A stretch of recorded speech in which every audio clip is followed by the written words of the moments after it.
अस्सलामुअलैकुम दोस्तों, मेरा नाम डॉक्टर अली असगर है और आज की इस वीडियो में हम डिस्कस करने जा रहे हैं मोस्ट इंपॉर्टेंट की points of circulation. Circulation chapter के मोस्ट इंपॉर्टेंट की पॉइंट्स को आज की इस वीडियो में हम डिस्कस करने जा रहे हैं। याद रखिएगा, की पॉइंट्स की हैसियत एमडीकेट के एग्जाम में गेस्ट पेपर की होती है। इसमें उस चैप्टर को मल्टीपल टाइम रीड करने के बाद वो तमाम पॉइंट्स जो एमडीकेट के एग्जाम में एमसीक्यू बनकर आ सकते हैं, उन तमाम पॉइंट्स को आज की इस वीडियो में हम डिस्कस करने जा रहे हैं। याद रखिएगा, अगर आप तमाम चैप्टर्स की पॉइंट्स का हिस्सा बनना चाहते हैं तो हम आपको रिकमेंड करेंगे कि आप की पॉइंट्स सीरीज का हिस्सा लाजमी बने, जिसमें इन तमाम चैप्टर्स के की पॉइंट्स बाकायदा डिटेल में प्रोवाइड किए जाते हैं, जो कि आपके फिजिक्स, केमिस्ट्री और बायोलॉजी तीनों सब्जेक्ट के चीज़ों को कवर करता है। तो आइए हम स्टार्ट करते हैं मोस्ट इंपॉर्टेंट की पॉइंट्स ऑफ सर्कुलेशन। सर्कुलेशन के हम मोस्ट इंपॉर्टेंट की पॉइंट्स की हम बात करेंगे, जिसमें सबसे पहले हम बात करते हैं सर्कुलेटरी सिस्टम की। सर्कुलेटरी सिस्टम हमारे पास दो तरह का है, ओपन टाइप और क्लोज टाइप। ओपन टाइप में क्या होता है, blood bath is the internal organ directly, जिसमें ब्लड जो होगा वो इंटरनल ऑर्गन्स को डायरेक्टली जो है वो डायरेक्टली कॉन्टैक्ट में होगा। इस तरह का ब्लड जो सिस्टम है वो आर्थ्रोपोड्स, मोलस्का और ग्रास हापर में पाया जाता है। No distinction between blood and interstitial fluid. Blood और इंटरस्टिशियल फ्लूइड जो टिश्यू के दरमियान होता है, सेल्स के दरमियान होता है, उनके दरमियान कोई डिस्टिंक्शन नहीं होती। इसे हीमोलिम्फ कहते हैं, दोनों को combine. Do not contain haemoglobin, haemoglobin भी नहीं होता। क्लोज टाइप जो है वो एनालिड्स एंड सम मोलस्क, याद रखिएगा ज्यादातर मोलस्का में ओपन टाइप होता है। कुछ मोलस्क यानी ऑक्टोपस और स्क्विड के अंदर क्लोज टाइप सर्कुलेटरी सिस्टम होता है और vertebrates. Close type circulatory system के अंदर ब्लड जो होता है वो ब्लड वेसल्स के अंदर होता है, ना कि टिश्यू के साथ जो है वो तमाम टिश्यू के साथ डायरेक्ट कॉन्टेक्ट में होगा। अब क्लोज टाइप सर्कुलेटरी सिस्टम में सिंगल सर्किट और डबल सर्किट करके हमने इसकी क्लासिफिकेशन की है। सिंगल सर्किट जो है वो हार्ट ऑफ फिश जो है वो दो चैम्बर वाला होता है और सिंगल सर्किट सर्कुलेशन जो है वो फिश में पाई जाती है। डबल सर्किट जो है उसको मजीद हमने दो हिस्सों में डिवाइड किया है, incomplete and complete. Incomplete double circuit circulation जो है वो एम्फीबियन और रेप्टाइल्स में पाया जाता है, जिसमें हार्ट जो है वो तीन चैम्बर होता है। ब्लड जो है वो एट्रियम के अंदर जाकर सेपरेटेड होता है, लेकिन वेंटिकल्स में जाकर मिक्स हो जाता है, इसीलिए से इनकम्प्लीट जो है वो डबल सर्किट कहते हैं। जबकि कंप्लीट जो है वो देखें, बाकी रेप्टाइल्स जो है उसमें इनकम्प्लीट है, लेकिन क्रोकोडाइल एक्सेप्शन है, उसमें कंप्लीट होता है। बर्ड्स, मैमल्स, इसमें जो है वो हार्ट जो होता है वो चार चैम्बर होते हैं। Blood circulate through heart twice. Complete circuit में जो है वो ब्लड जो है वो दिल से जो है वो दो मरतबा जो है वो सर्कुलेट करता है।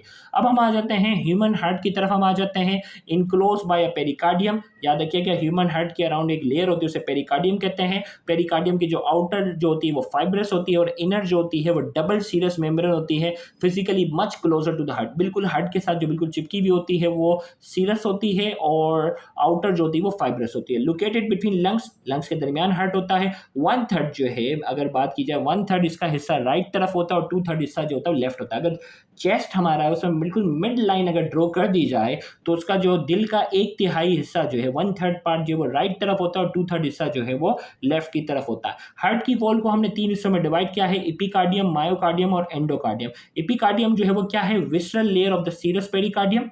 ये जो सीरस मेम्ब्रेन है ना, सीरस मेम्ब्रेन भी डबल है, इसकी जो विसरल लेयर जो है उसे एपिकार्डियम कहते हैं, जबकि मायोकार्डियम मस्कुलर लेयर होती है और एंडोकार्डियम जो है उसे सब एंडोकार्डियल भी कहते हैं, जो कि चैम्बर के अंदरूनी साइड पे ये लेयर होती है।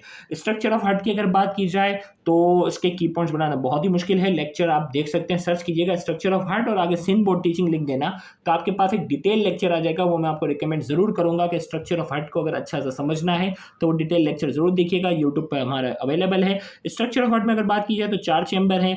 ऊपर वाले दो चैम्बर जिनकी वॉल थिन होती है उसे एट्रियम कहते हैं, नीचे वाले चैम्बर जिनकी वॉल थिक होती है उसे वेंटिकल कहते हैं। अब राइट साइड पे राइट एट्रियम, लेफ्ट साइड पे लेफ्ट एट्रियम, राइट साइड पे राइट वेंटिकल, लेफ्ट साइड पे लेफ्ट वेंटिकल। राइट एट्रियम और राइट वेंटिकल के दरमियान जो है हम, अब देखो याद रखना, एट्रियम और वेंटिकुलर के दरमियान जो वॉल्व होते हैं उसे एट्रियो वेंटिकुलर वॉल्व कहते हैं। और एट्रियो वेंटिकुलर वॉल्व जो है वो राइट साइड पे होता है, उसके तीन कस्प होते हैं, उसे ट्राइकस्पिड वॉल्व कहते हैं। और लेफ्ट साइड पे जो होता है उसके दो कस्प होते हैं, उसे बाइकस्पिड वॉल्व या मिट्रल वॉल्व भी हम कहते हैं। इसी तरीके से जो है वो राइट जो है वो हम अगर बात करते हैं कि लेफ्ट एट्रियम और उसकी अगर हम बात करें तो यहाँ हमने पूरी डिटेल में जो है वो सर्कुलेशन बनाई हुई है। और यहाँ हम बात करते हैं कि राइट वेंटिकल जो है, मुझे लग रहा है कि हमने यहाँ जो है वो थोड़ा सा ये उलट कर दिया है कि लेफ्ट वेंटिकल जो है उससे जो है वो एओर्टा निकलता है। ये यहाँ जो है ना, ये देखो यहाँ राइट से कर दिया ना, राइट से एओर्टा निकला, सिस्टमिक सर्कुलेशन में गया, ये सर्कुलेशन यहाँ अलग है। मैं आपको थोड़ा सा यहाँ डायग्राम ड्रॉ करके थोड़ा सा बताता हूँ, मुझे अगर स्पेस मिल जाए थोड़ा सा। यहाँ। अब देखो, यहाँ अगर हम बात करते हैं, वॉल का तो मैंने बता दिया, ठीक है, ये हार्ट के मैंने 4 चैम्बर बना दिए। अब ये हो गया राइट साइड, ये लेफ्ट साइड, ये हो गया। अब जो है वो लेफ्ट वेंट्रिकल जो है इससे निकलता है एओर्टा। एओर्टा से पूरी बॉडी में ब्लड जाता है, उसे सिस्टमिक सर्कुलेशन कहते हैं। सिस्टमिक सर्कुलेशन, इस सिस्टमिक सर्कुलेशन में कैसे, देखो यहाँ ऑक्सीजनेटेड ब्लड है, पूरी सिस्टमिक सर्कुलेशन में जाकर ब्लड डीऑक्सीजनेटेड हो गया और ये चला गया राइट एट्रियम में। राइट एट्रियम में अब डीऑक्सीजनेटेड ब्लड है, सुपीरियर और इंफीरियर वेना केवा के जरिए आया और फिर राइट जो है वो एट्रियम और वेंट्रिकल, राइट एट्रियम से वेंट्रिकल में आ गया। अब ये यहाँ से पुल्मोनरी आर्टरी के जरिए जो है वो जाएगा पुल्मोनरी सर्कुलेशन में, जो लंग में जाएगा और यहाँ इसकी होगी ऑक्सीजनेशन, और पुल्मोनरी सर्कुलेशन से अब ये ब्लड जो है वो ऑक्सीजनेटेड हो गया है और ये चला जाएगा लेफ्ट एट्रियम में। लेफ्ट एट्रियम से फिर कहाँ चले जाएगा, लेफ्ट वेंट्रिकल में आ जाएगा और ये इस तरह जो है वो डबल सर्किट जाकर जो है ये कंप्लीट होता है। फिर इसके बाद हम बात करते हैं कार्डियक साइकिल की। अगर हम बात करेंगे अल्टरनेटिंग कॉन्ट्रैक्शन, डिटेल लेक्चर आप जरूर देखिएगा तो ये कॉन्सेप्ट आपको बहुत डिटेल में क्लियर हो जाएगा।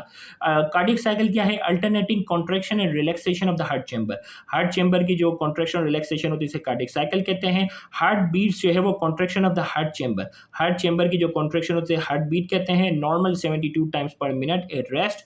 वेंट्रिकुलर सिस्टोल क्या कहते हैं, पीरियड ऑफ वेंट्रिकुलर कॉन्ट्रैक्शन, वो पीरियड जिसमें वेंट्रिकल कॉन्ट्रैक्ट होता है उसे वेंट्रिकुलर सिस्टोली भी कहते हैं और सिस्टोल भी कहते हैं। इसी तरीके से जो है वो ventricular diastole, relaxation of the all chamber, तमाम चैम्बर जब रिलैक्स होते हैं उसे वेंट्रिकुलर डायस्टोली भी कहते हैं और डायस्टोल भी कहते हैं। हार्ट रेट सिस्टोल, सिस्टोल का जो टाइम पीरियड होता है जिसमें हार्ट कॉन्ट्रैक्ट होता है वो 0.3 सेकेंड होता है और डायस्टोल का टाइम होता है 0.5 सेकेंड।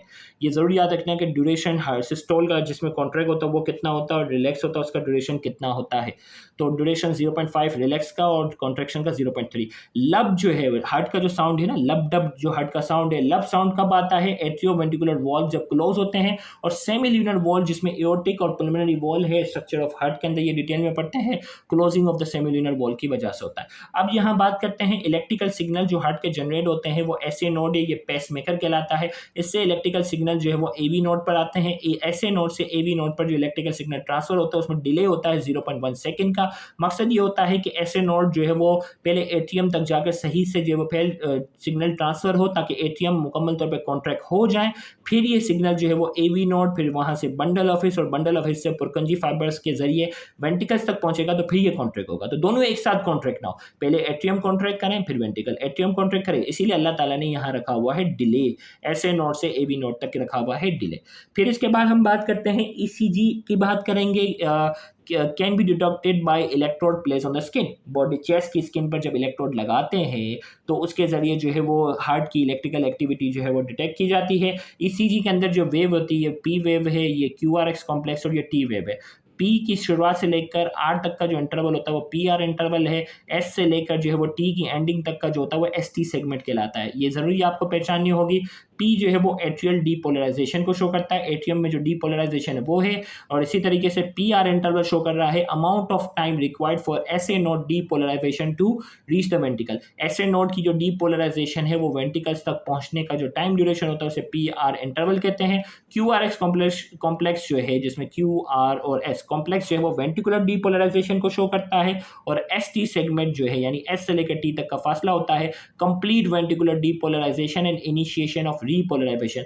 डीपोलराइजेशन वेंट्रिकल्स की मुकम्मल होना और रीपोलराइजेशन की शुरुआत जो है ये एस टी सेगमेंट से रिप्रेजेंट की जाती है और टी वेव जो है ये वेंट्रिकुलर डीपोलराइजेशन को शो करता है। अगर किसी इंसान की नॉर्मल ईसीजी आती है ये इंडिकेट्स कर रहा होता है कि heart is functioning properly, heart जो है वो प्रॉपर्ली क्या कर रहा है, फंक्शन कर रहा है। फिर हम बात करते हैं ब्लड वेसल्स की। Blood leave the heart, blood जो है वो एओर्टा के जरिए लीव करता है, फिर आर्टरीज में जाता है, फिर आर्टियोल्स में जाता है, फिर कैपिलरीज में जाता है, फिर वेन्यूल्स में और फिर जाता है वेन्स के अंदर जाकर। इस तरह ये पूरा पाथवे होता है कि सबसे बड़ी आर्टरी एओर्टा है, फिर इससे छोटी आर्टरीज आई, फिर इससे और छोटी जो है वो माइक्रोस्कोपिक पहुंच जाती है आर्टियोल्स, फिर उससे और माइक्रोस्कोपिक हो जाती है कैपिलरीज आ जाती हैं, फिर कैपिलरीज आपस में जुड़ के वेन्यूल बनती हैं और वेन्यूल जाकर फिर आपस में जुड़ के वेन बनती हैं और फिर वेन के जरिए ब्लड जो है वो दोबारा हार्ट तक पहुंचता है। अब जो है वो हम कुछ ब्लड वेसल्स की अगर हम बात करते हैं, आर्टरीज, वेन्स और कैपिलरीज की बात करेंगे। आर्टरीज वो ब्लड वेसल्स होती हैं carry blood away from heart, ये वो ब्लड वेसल्स होती हैं जो ब्लड को दिल से दूर लेके जाती है, वेन टूवर्ड्स लेके जाती हैं, दिल के करीब लेकर जाती हैं। आर्टरीज जो होती है वो थिक वॉल होती है, वेन्स थिन वॉल होती है। आर्टरीज का ल्यूमेन छोटा होता है, वेन का ल्यूमेन लार्ज होता है। आर्टरीज जो होती है वो मच मोर इलास्टिक, बहुत ज़्यादा इलास्टिक होती हैं। वेन्स जो होती है वो लेस इलास्टिक होती हैं। आर्टरीज जो होती है वो carry oxygenated blood except pulmonary arteries, ये हमेशा आर्टरीज के अंदर पुल्मोनरी ऑक्सीजनेटेड ब्लड होता है सिवाय पुल्मोनरी आर्टरीज के। वेन्स के अंदर हमेशा डीऑक्सीजनेटेड ब्लड होता है सिवाय पुल्मोनरी वेन के। इसी तरीके से आर्टरीज जो होती हैं वो पल्सटाइल होती हैं, इसके जरिए पल्स फील कर सकते हैं क्योंकि ये बहुत ज़्यादा इलास्टिक होती हैं, प्रेशर भी इनके अंदर बहुत ज़्यादा होता है। और वेन्स होती है वो नॉन पल्सटाइल होती है, इससे दिल की धड़कन हम पल्स वगैरह कैलकुलेट नहीं कर सकते। होता है ना, हाथ पकड़ के जो है ना दिल की धड़कन हम कैलकुलेट कर लेते हैं ना, तो वो पल्स की वजह से करते हैं, जबकि वेन के जरिए हम नहीं कर सकते। आर्टरीज और वेन तीनों की जो है वो 3 लेयर होती है, टूनिका एक्सटर्ना, मीडिया और इंटरना, ये तीनों लेयर इन दोनों की वॉल में है। कैपिलरीज की अगर हम बात करते हैं, माइक्रोस्कोपिक ब्लड वेसल्स हैं, इनकी डायमीटर 7 से लेकर 9 माइक्रोमीटर है। सिंगल लेयर होती है एंडोथेलियम की, और ये साइट ऑफ गैसियस एक्सचेंज है, गैसियस एक्सचेंज यहाँ हो सकती है, होती है। पल्मोनरी सर्कुलेशन की अगर हम बात करते हैं, पल्मोनरी सर्कुलेशन के जरिए ब्लड लंग से गुजरता है। सिस्टमिक सर्कुलेशन में होल ब्लड, कोरोनरी सर्कुलेशन में हार्ट, दिल से ब्लड गुजरेगा। हेपेटिक पोर्टल सिस्टम में लीवर और इंटेस्टाइन से गुजरेगा, और रीनल सर्कुलेशन में किडनी से गुजरेगा। आपको ये मेन बात पता होनी चाहिए, वैसे तो इसका पाथवे बड़ा डिटेल बन सकता है अगर देखा जाए, लेकिन ये मेन बातें एमसीक्यू के तौर पर मालूम होनी चाहिए। ब्लड प्रेशर की बात करेंगे, hydrostatic force of blood exerted on the wall of the vessel is called blood pressure. Hydrostatic force जो होती है वो ब्लड की वॉल पर जो एक्सर्ट होती है उसे ब्लड प्रेशर कहते हैं। ब्लड प्रेशर मेजर करने के लिए जो इंस्ट्रूमेंट होता है उसका नाम होता है स्फिग्मोमेनोमीटर, और normally it is major on brachial artery. Brachial artery जो हमारे आर्म में होती है ना, ये जरूर याद रखें कि ब्लड प्रेशर को नॉर्मली किस आर्टरी से मेजर किया जाता है। अगर मैं एग्जामिनर होता तो मैं ये एमसीक्यू एमडीकेट में लाजमी देता कि नॉर्मली ब्लड प्रेशर को किस आर्टरी से मेजर किया जाता है, ब्रेकियल आर्टरी। इसी तरीके से यहाँ हम बात करने जा रहे हैं कि इसकी वैल्यू जो है वो 120/80 होती है। सिस्टोल वाली जो है वो रीडिंग जो है वो जिस वक्त हार्ट कॉन्ट्रैक्ट होता है उससे प्रेशर थोड़ा ज़्यादा होता है, वो 120 होती है नॉर्मली, और डायस्टोल जिसमें हार्ट रिलैक्स होता है ये 80 तक है। इसी तरीके से blood flow much faster in large arteries, large arteries के अंदर ब्लड जो है वो बहुत तेज़ी से फ्लो करता है। मच स्लोअर इन कैपिलरी नेटवर्क, कैपिलरी नेटवर्क के अंदर ब्लड के फ्लो की रफ्तार जो होती है वो बहुत कम हो जाती है। तो यहाँ जाकर इसका पहला पार्ट जो है वो मुकम्मल होता है। नेक्स्ट पार्ट में इसके आगे के टॉपिक्स को बहुत ज़्यादा डिटेल में डिस्कस करेंगे। Thank you very much. अल्लाह हाफ़िज़।